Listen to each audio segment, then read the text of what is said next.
Bueno, buenas tardes. Quiero agradecer la invitación de la Escuela de Economía Social de Andalucía para participar en este webinar para presentar el tema la economía popular y solidaria en América Latina. He pensado la exposición, aunque sé que ahora sé con más claridad que hay participantes de América Latina, he pensado que estaba dirigido a compañeros europeos, entonces voy a explicar algunas cosas que tal vez son ociosas para compañeros de América Latina. Para mí, una primera pregunta es, ¿cómo se llega a la categoría de economía popular en América Latina? Y esto equivale a preguntarnos cómo se pasa del concepto de informalidad al de economía popular. ¿Cómo se han definido los informales por organismos internacionales, por investigadores? Anoté la hora para ver si no me paso.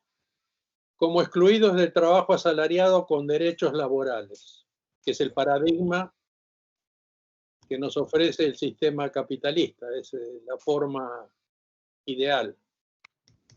Tienen trabajos precarios, a tiempo parcial, temporarios o eventuales, son subcontratados por empresas sin derechos laborales, incluye una masa de emprendimientos urbanos de pobres trabajando por cuenta propia, sin patrón, ilegales y vulnerables. Es decir, hay una definición por la negatividad, lo que no tienen. ¿Qué presencia tenía este fenómeno? Entre 1950 y 1980, el 30% de la población económicamente activa estaba calificada como del sector informal. En los años 70 hubo un debate en América Latina doble. Por un lado, sobre la naturaleza del sector informal urbano en la región. Las opciones que se planteaban ¿era el sector informal un equivalente al ejército industrial de reserva, ese concepto de Marx, y funcional según la coyuntura al sistema capitalista, o sea que estaba como un reservorio que era usado en momentos de auge y vuelto a expulsar en momentos de depresión? ¿O era una masa marginal o población excedente relativa que reflejaba una falla estructural del capitalismo periférico? O sea que iba a seguir existiendo la informalidad según, aunque cambiara la coyuntura de las economías capitalistas. Y el segundo aspecto de esta discusión era sobre las expectativas.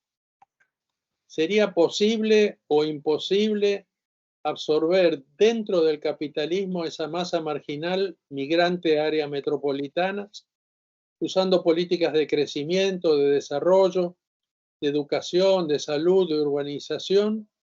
¿O había que superar este sector junto con el sistema capitalista? Estamos hablando de una época en que todavía había expectativa con las revoluciones socialistas. Cuba se acababa de declarar socialista, iba a venir Nicaragua más adelante. En 1961, como respuesta básicamente a la presencia del socialismo en América Latina, surge la Alianza para el Progreso, en 1961 en Punta del Este, que proponía una serie de políticas que incluso incluían la reforma agraria y que reconocían el papel del Estado para desarrollar estas economías. Eso no funcionó mucho, no resolvió el problema, como vamos a ver, de la informalidad. Y luego vino la ofensiva neoliberal. En 1973, con Pinochet en Chile, en 1979 con Videla, fue impuesto el neoliberalismo y las políticas neoliberales por la fuerza. En 1989, el consenso de Washington vino a proponer que se universalizara el ajuste neoliberal. Si estas propuestas eran minimizar al Estado y abrirse al mercado libre. ¿Qué efecto tuvieron las políticas neoliberales? El sector informal creció En 1990 era el 43% de la población económicamente activa. En el año 2018 llegó a ser el 53%, o sea que 140 millones de trabajadores de América Latina eran informales. Ahora se estima que el COVID-19 en el año 20 y 21 produjo una pérdida adicional de 47 millones de puestos de trabajo. Y es de esperar que las sucesivas revoluciones tecnológicas y organizativas del capitalismo, ahora llamado cognitivo, acentúen este fenómeno sustituyendo trabajo por capital.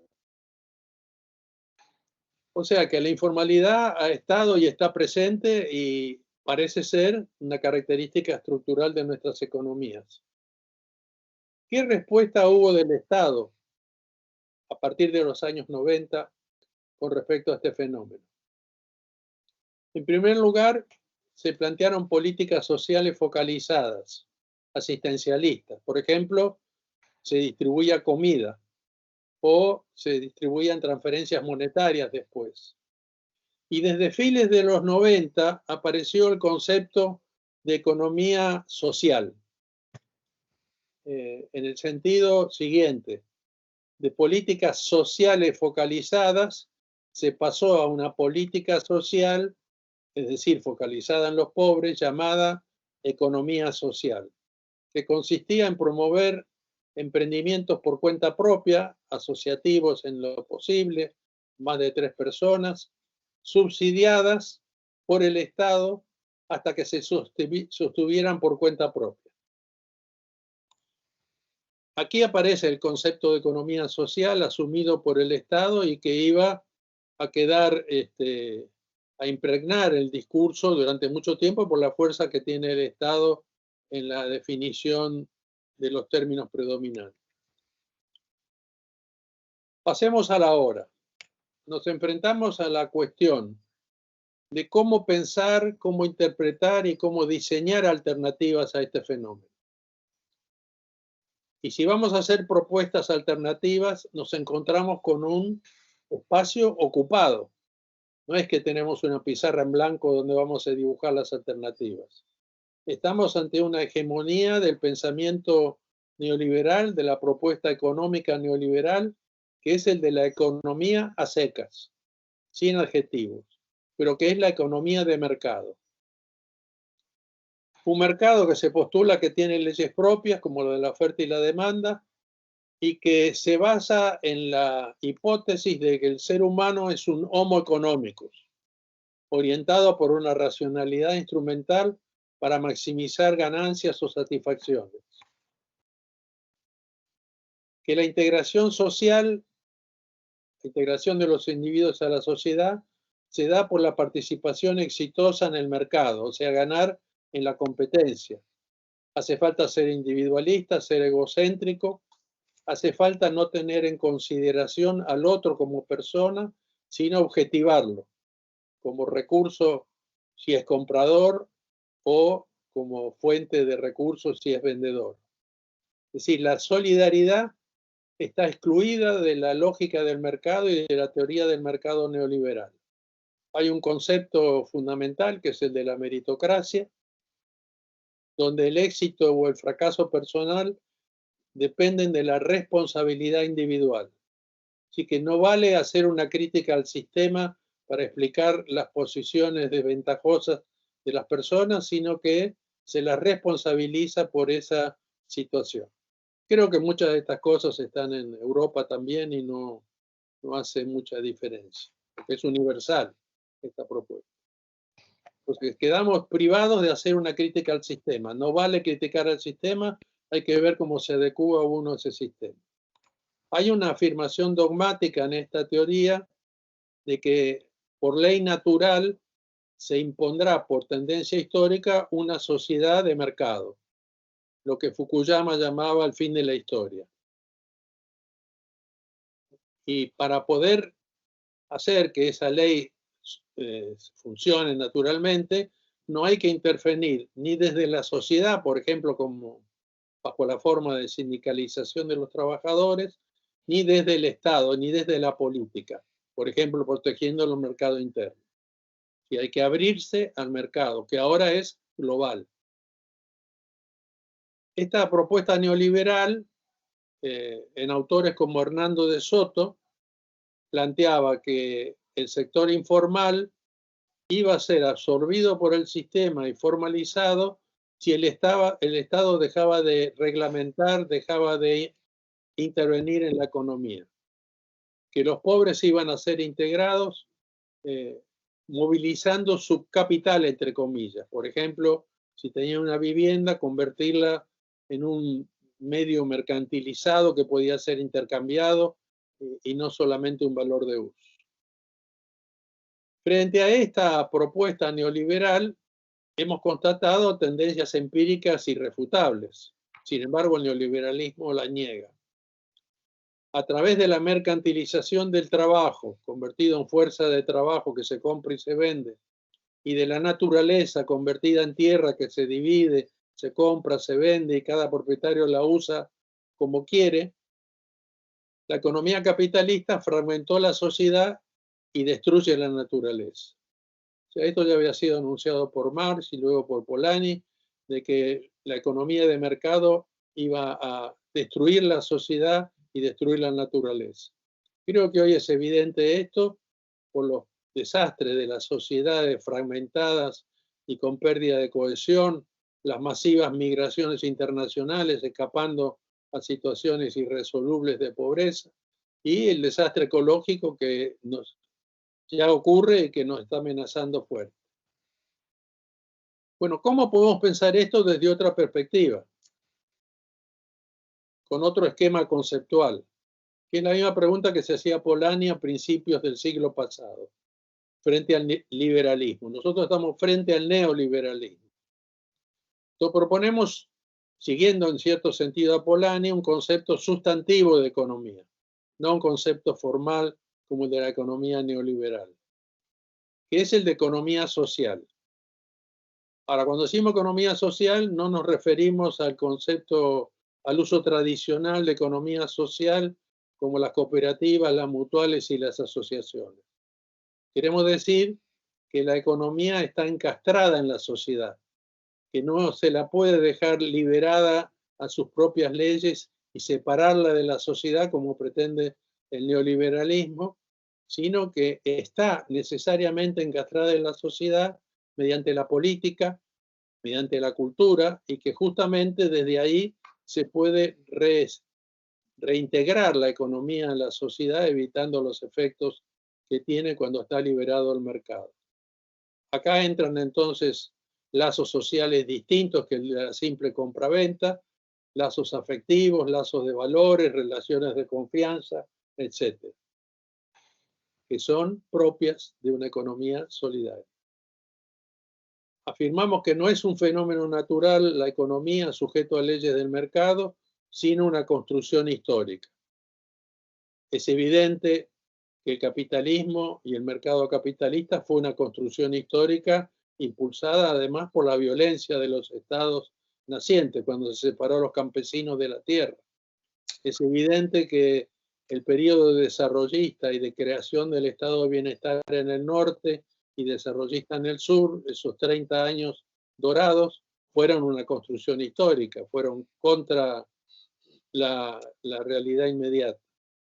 Me están tocando el timbre, eso me distrae un poco, pero no le voy a llegar el apunte.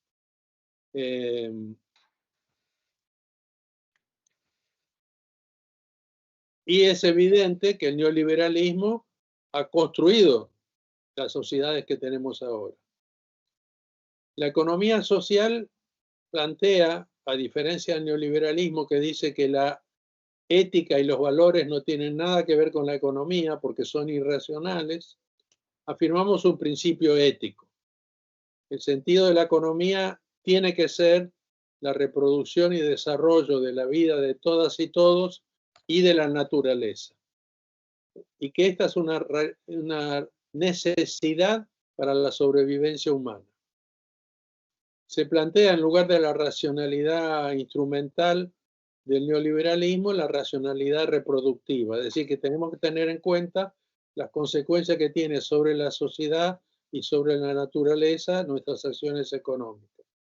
En particular, con respecto a la naturaleza, se la considera como sujeto, por ejemplo, en el mundo andino, cuando se habla de la Pachamama, y se habla de que si usamos la naturaleza, si la transformamos, tenemos que restituirle la energía, los nutrientes que nos provee. En toda sociedad, afirma la economía social, hay más que un principio de integración. La economía neoliberal dice que el principio único de integración es el del mercado total. Para nosotros hay una diversidad de principios de integración. Nos podemos integrar por el trabajo, participando en la producción, en la división nacional, en la división del trabajo social, mediante la distribución, participando en la distribución de la riqueza, por la redistribución, que puede estar sujeta a costumbres, como en una comunidad donde el excedente que producen unos es concentrado en la autoridad comunitaria y redistribuido a los que no sobrevivirían porque les fue mal en la cosecha, por ejemplo, o por derechos en la sociedad moderna, reemplazando al asistencialismo y afirmando una solidaridad democrática. Pues todos los derechos sociales que se plantean en la modernidad son derechos al acceso a condiciones de vida fundamentales. Otro principio que el mercado niega, pero que la economía social afirma, es el de la reciprocidad.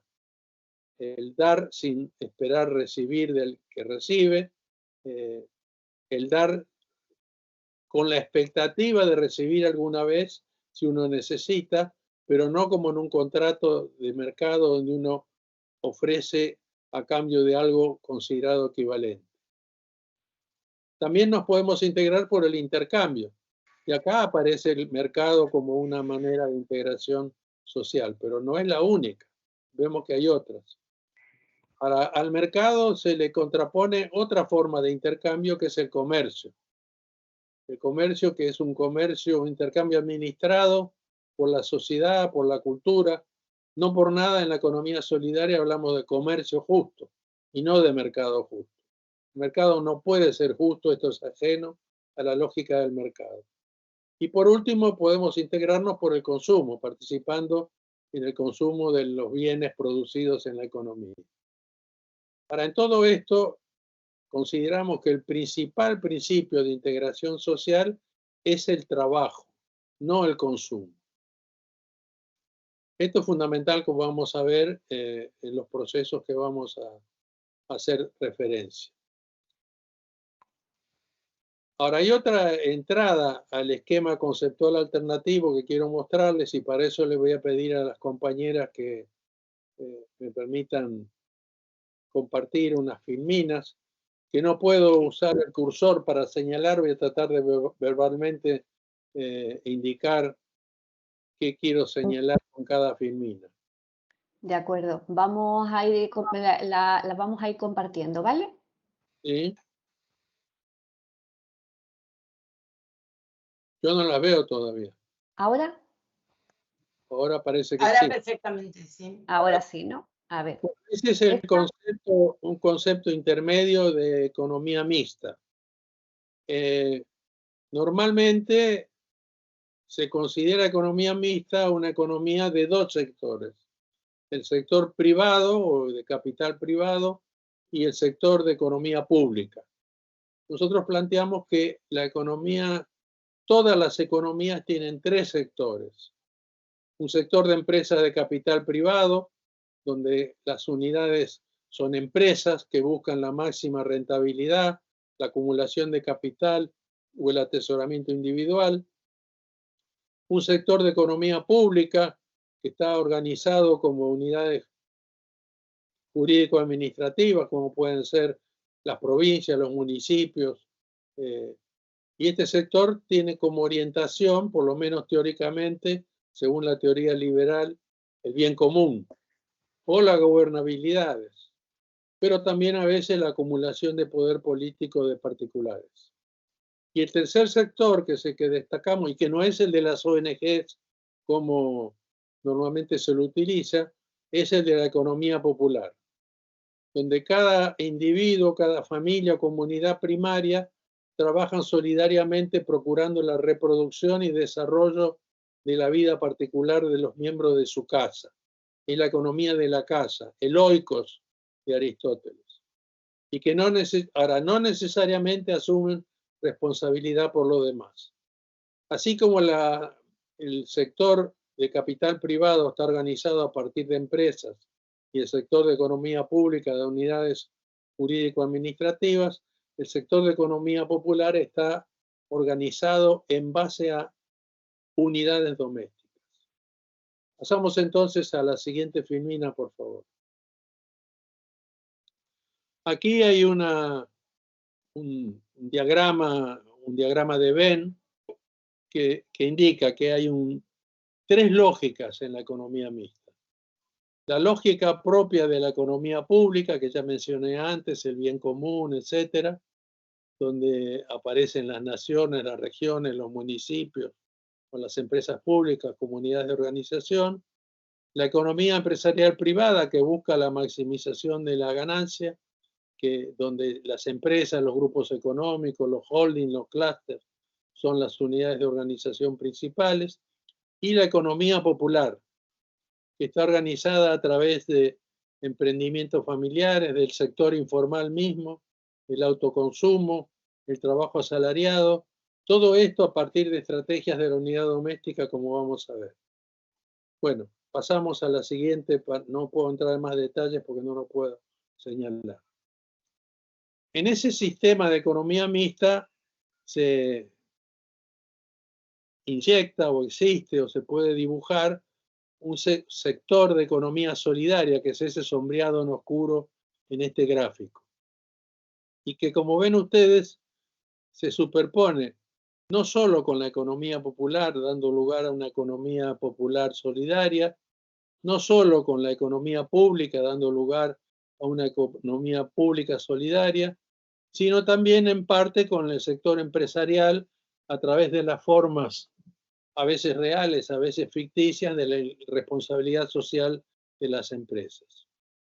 Y bueno, en las intersecciones de la economía solidaria podemos encontrar una cantidad de relaciones. Por ejemplo, la seguridad social, como tenemos en el caso de la Argentina, donde cada uno aporta a un sistema según sus ingresos y que retira de ese sistema servicios o ingresos, por ejemplo, un seguro de desempleo, según lo necesite, y en realidad no sabe si lo va a necesitar, si está dando, pero no sabe si va a recibir. Estas son relaciones de reciprocidad. O también puede haber las funciones del Estado de así redistribuir el ingreso directamente como ingreso monetario o bajo la forma de servicios de salud, de educación, planificando, regulando el mercado, haciendo compras orientadas. Son comportamientos que llamamos solidarios. Y desde el punto de vista por ejemplo, en la intersección entre economía pública y economía popular, encontramos los presupuestos participativos o la gestión asociada como instituciones de la economía popular solidaria en intersección con la economía pública. Bueno, en esta economía popular solidaria entran las cooperativas, las asociaciones, las mutuales, las comunidades. O sea, ese concepto tradicional de lo que es economía social, esas formas organizativas, son parte de la economía popular y son solidarias expresamente, pero no abarcan toda la solidaridad. Bueno, seguimos para no... Esa lo salteamos. Acá les estoy proponiendo una visión, un dibujo sobre la economía, sobre la unidad doméstica, que yo les decía que es la unidad de organización primaria de la economía popular.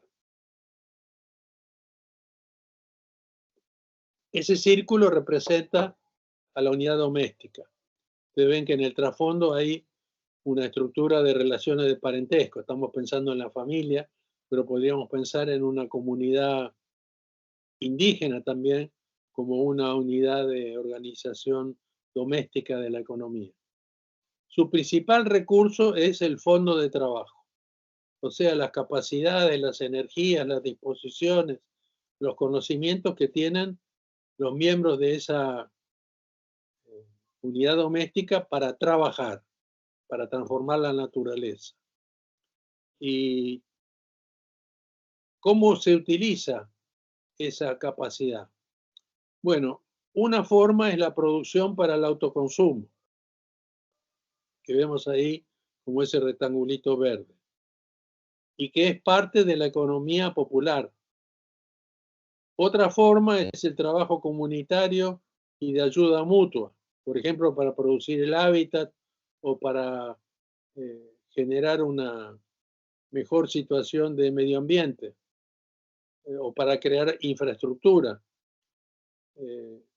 Y otra forma es la producción para el mercado, los emprendimientos mercantiles, que está ahí a la derecha, que pueden ser individuales, familiares, asociativos, que pueden ser cooperativos, que pueden ser comunitarios.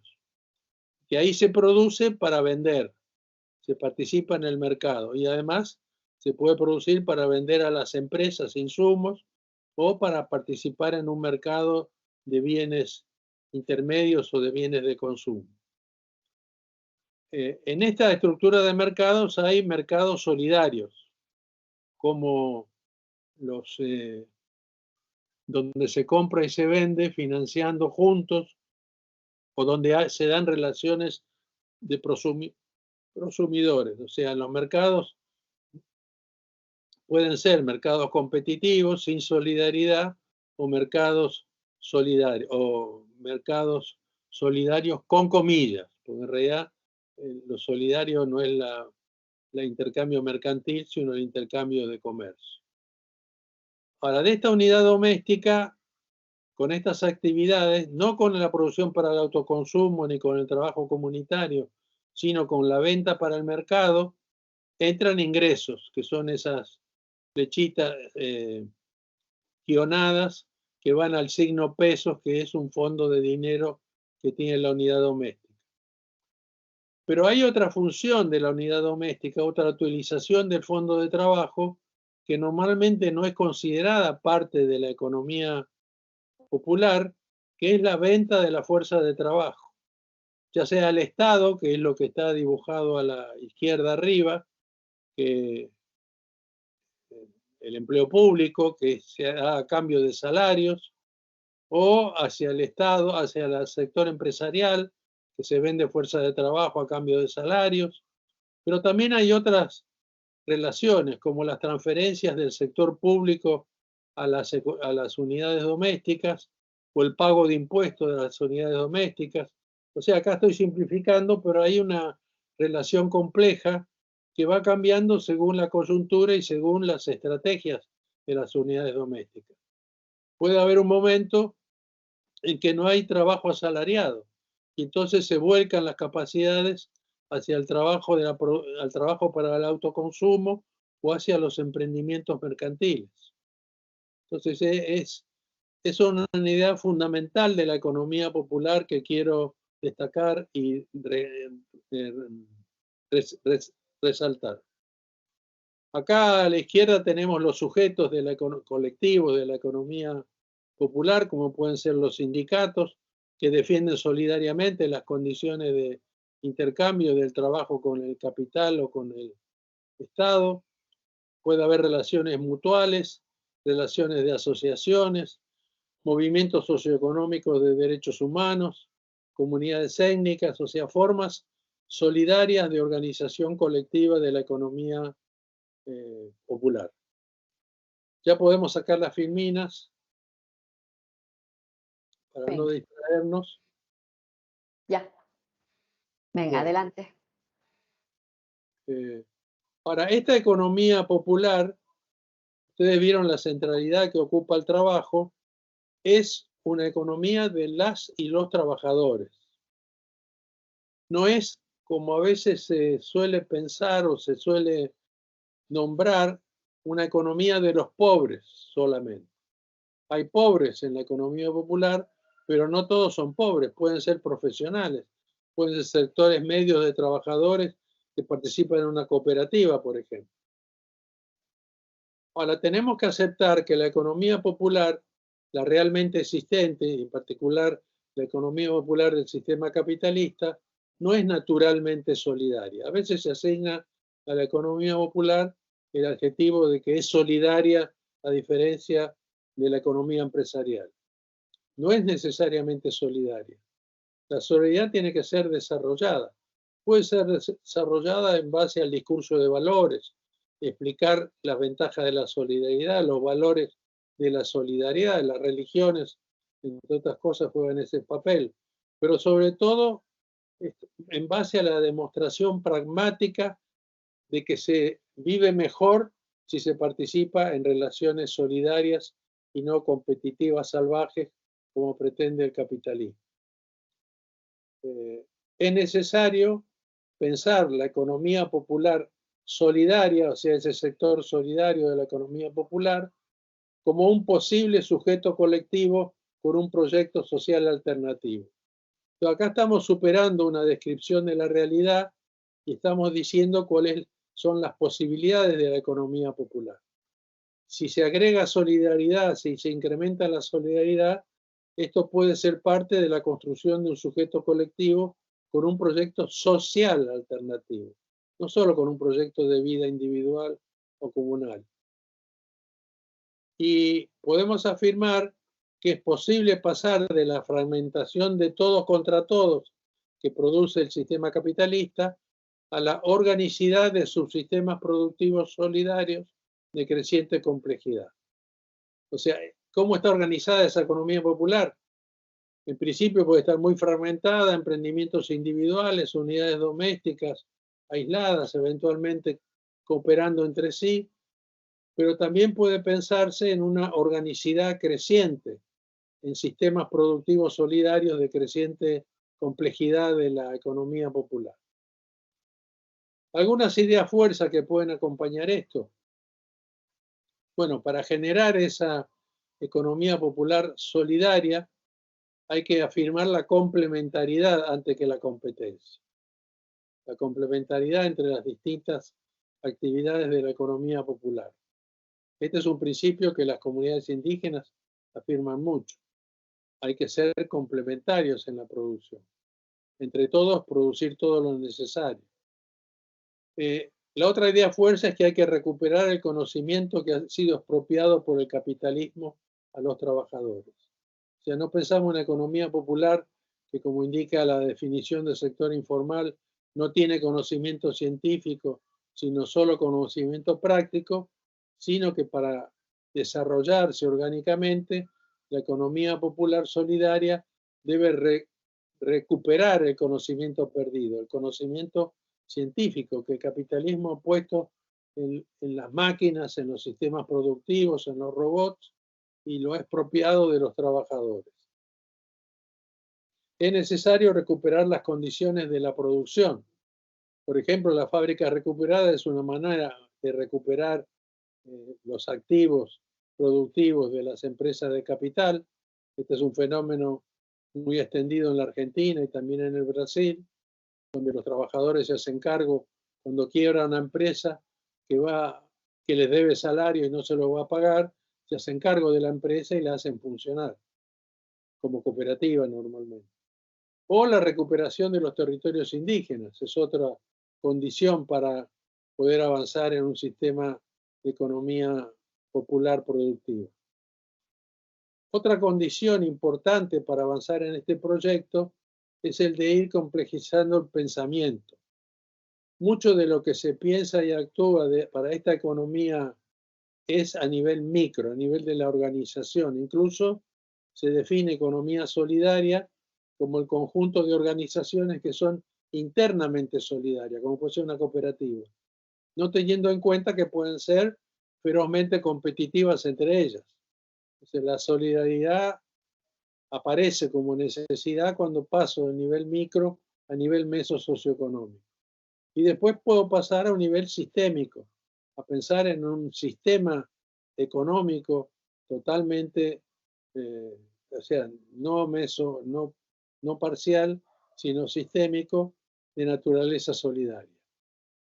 Implica también esta otra idea fuerza, que esto no va a aparecer naturalmente, sino que hay que planificarlo conscientemente, uniendo las capacidades y las necesidades y no dejándolo en manos del mercado. Esta economía popular solidaria es una construcción, lo dijimos para toda economía al comienzo, pero en particular, construir una economía popular solidaria donde no existe implica una construcción política. Pero además afirmamos que la economía popular solidaria en su desarrollo es un eje de construcción de otra economía y de otra sociedad en la periferia capitalista.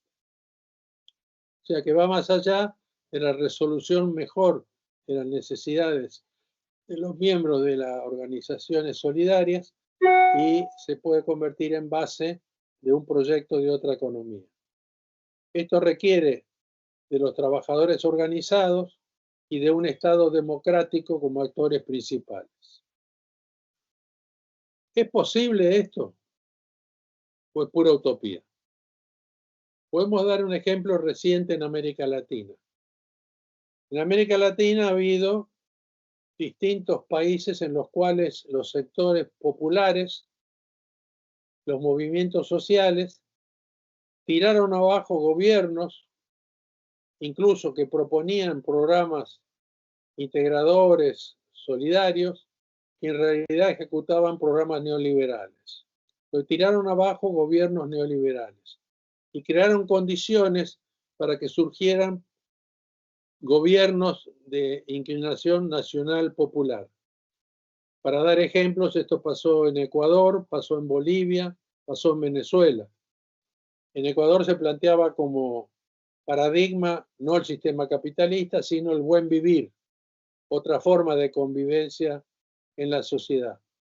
Y la economía popular solidaria como una forma de organización central en ese proceso de transformación.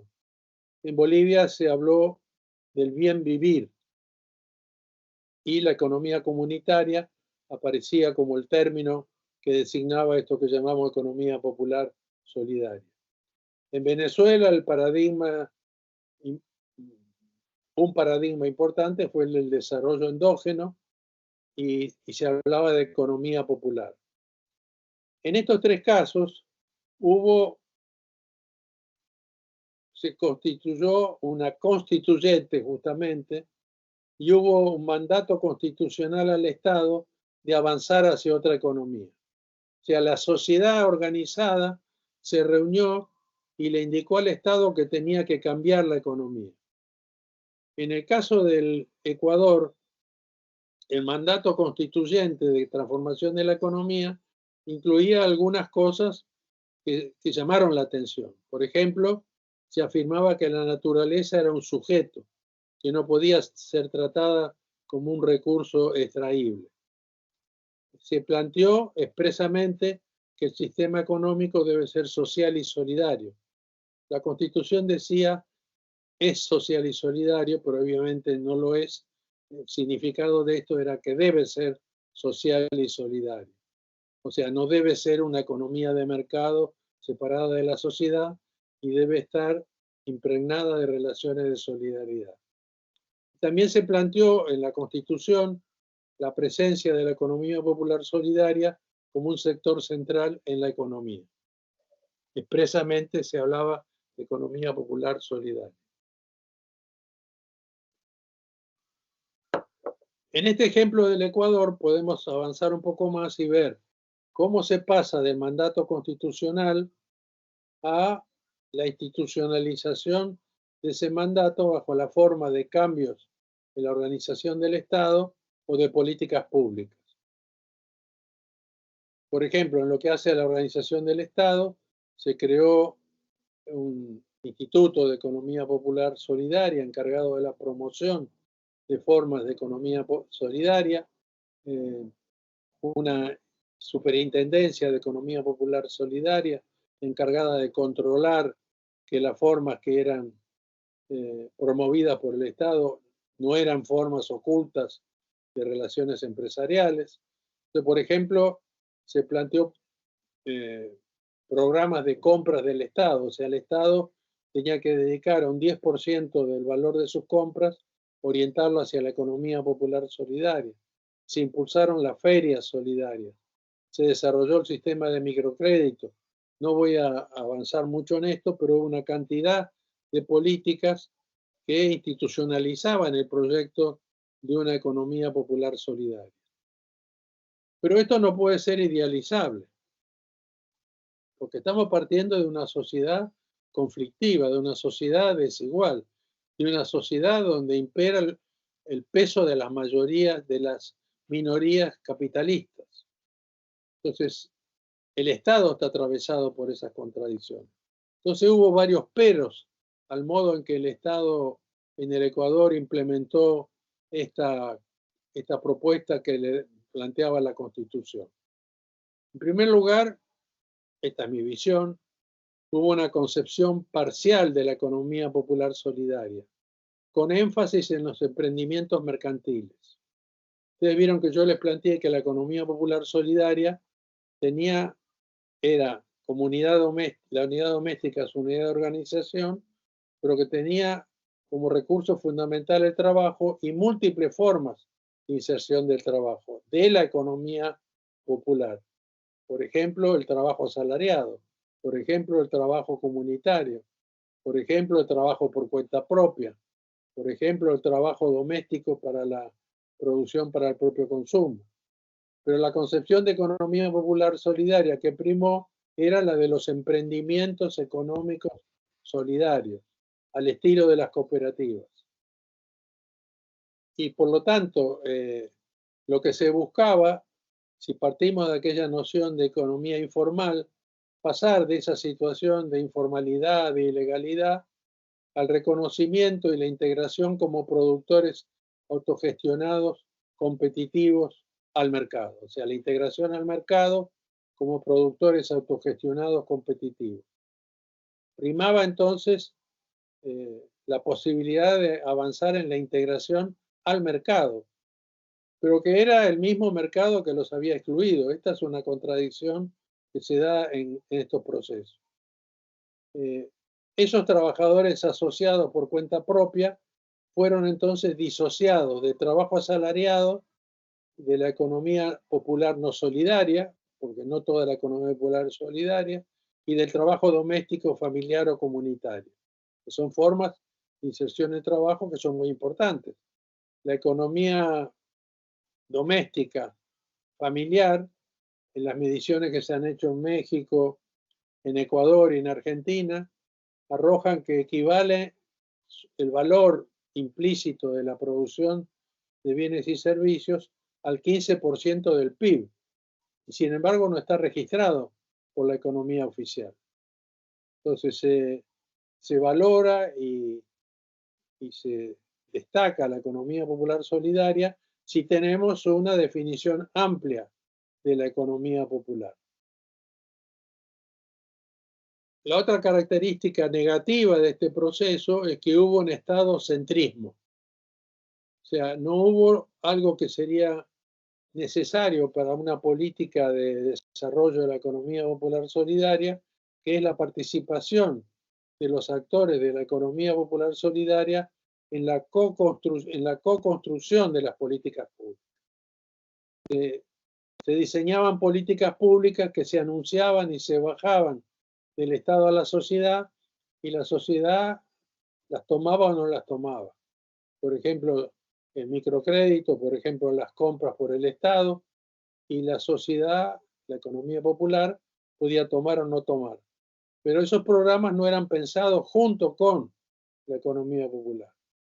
Hay un ejemplo claro cuando se hacía una licitación para comprar guardapolvos en la provincia de Pichincha, se anunciaba y la respuesta de la economía popular era insuficiente. No estaban organizados como para producir tantas confecciones. Lo que tendría que haberse hecho es programar desde el inicio con los proveedores de la economía popular que se organizaran, que se capitalizaran para poder dar respuesta a esa demanda. Predominó, además, el paradigma neodesarrollista. A pesar de que se hablaba de construir otra economía, una economía con un peso importante de la economía popular solidaria, predominó el paradigma neodesarrollista, donde el crecimiento, el desarrollo y el extractivismo como clave se basaban en la hipótesis de que iba a haber un crecimiento del ingreso que se iba a derramar hacia abajo, dinamizando así la macroeconomía y en última instancia generando empleo formal. O sea, la idea era que ese sector de economía informal, que es la economía popular no solidaria, digamos, y buena parte de la economía solidaria misma, los pequeños emprendimientos, fueran desplazados por la forma moderna del empleo formal. Mientras tanto, esto no se logró. Mientras tanto, ¿cómo hacer para que estuviera presente un proyecto nacional popular para las mayorías? Bueno, se apuntaba a la integración por el consumo. Entonces hubo una cantidad de instrumentos, por ejemplo, el bono de desarrollo humano, que se aplicaba a las compañeras de las unidades domésticas y que estaba basado en la redistribución de la renta internacional. Estábamos en una época de precios altísimos del petróleo, lo mismo estaba pasando con la soja en la Argentina o con los minerales en otros países, y este alto precio permitía, previa reducción del peso de las corporaciones internacionales en el control de la renta, que el Estado usara esa renta para integrar por la vía del consumo a través de la redistribución a los sectores de la economía popular. Pero esto dependía del precio de las commodities. Cuando ese precio bajó, ese modelo no podía funcionar. Otro problema que hubo es que predominaba el análisis a nivel micro y la acción a nivel micro. O sea que había una fragmentación, una no organicidad de las políticas. También que finalmente se subvaloró la economía popular. Se vio, a pesar de la Constitución, a la economía popular como una economía atrasada, a superar por el trabajo, verdadero trabajo, genuino trabajo, que era el trabajo asalariado formal. Pero además hubo otros problemas políticos que nos hacen pensar que la construcción de una economía popular solidaria requiere de la política y de la política democrática. Ante el avance del extractivismo por el Estado, hubo resistencia de los movimientos populares, en particular indígenas y campesinos. Y el Estado reprimió antes que escuchar la voz de los movimientos sociales que le habían permitido llegar al gobierno de turno. Entonces, ¿qué hizo el Estado? Aparte de reprimir, dividió, cooptó a los movimientos sociales. Dividió al movimiento indígena, al movimiento campesino, al sindicalismo, no cumplió con las promesas al movimiento feminista y, por supuesto, estuvo opuesto al ecologismo, que a veces se lo asoció a las ONGs y se lo rechazó. Entonces quedó pendiente la necesidad de recuperar la autonomía de los movimientos sociales perdida en esta etapa del proceso. Bueno, después de eso vino otra vez el neoliberalismo. Yo podría hablar del caso de Venezuela, del caso de Bolivia, pero prefiero quedarme con este ejemplo, que es el más significativo, porque es el caso en que más se institucionalizó la idea de la economía popular solidaria. Ahora, yo dije que la economía popular solidaria podía ser el eje de una transformación de la economía. ¿Qué se requiere para esto? Tiene un alto potencial, pero hay ciertas condiciones para que esto se dé. Para empezar, los trabajadores de la economía popular y de la economía popular solidaria tienen que autorreconocerse como un sector de la economía en su conjunto. Y tienen que reconocer su posibilidad de protagonismo por medio de los movimientos sociales. Si está todo fragmentado en emprendimientos que, aunque sean solidarios internamente, que tratan de mejorar su posición en el mercado, no surge la posibilidad de un sujeto político colectivo. Es necesario una lucha cultural, porque en muchos de estos países los sectores de la economía popular son vistos desde una perspectiva estigmatizante. En el caso de la Argentina, esto es evidente. Los sectores medios, incluso los sectores medios pobres, ven a los sectores de la economía popular que está dependiendo de subsidios del Estado como gente que no quiere trabajar y lo rechaza como parte de una economía a la cual pertenece. Es necesario superar el mercantilismo, buscar modos alternativos de resolución de las necesidades, definir de otra manera las necesidades para no caer en el consumismo. Acá hay un problema que se plantea. ¿Es posible articular al Estado con la acción de sujetos sociales autónomos? Tenemos un ejemplo en la Argentina y con esto me acerco al final de la exposición.